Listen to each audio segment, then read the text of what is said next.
Tell us the day that you walk into the Pregnancy Resource Center. I met a woman named Phyllis Phelps. She's now the executive director of, was it House of Hope, New Hampshire. At that time, she was working at a pregnancy center in New Hampshire. And I was at a safe house and they called because I wanted to abort my child. And so when I met Phyllis, I went in, she sat me down and she said, "How can I help you?" And I told her that I wanted to abort my child. She asked me why. And I said, because if it's a girl, I said to her, I did not want my daughter to go through what I went through.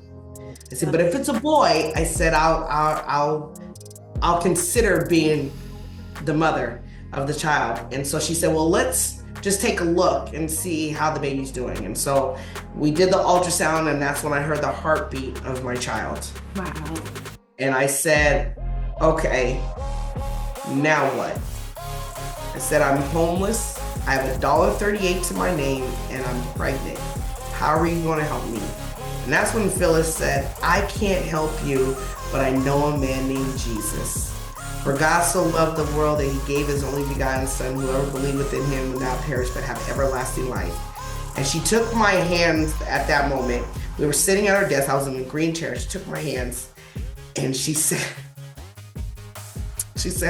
will you accept Jesus? And I said, I want this man. And her hands were hot. I don't know if you've ever felt somebody's hands when they're like on fire, like burning.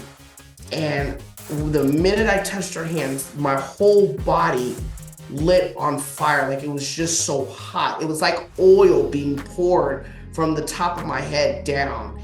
And at that very moment, I had no desire to do drugs. I had no desire to smoke cigarettes. I had no desire to be in a relationship with a man or anything.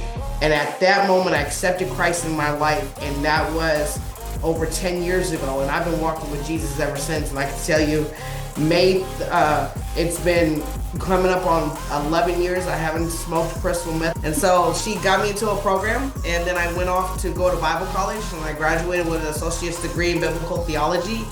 And then the Lord called me back to work with Phyllis at House of Hope, New Hampshire. And we opened up the doors and we were rescuing women that were sex trafficked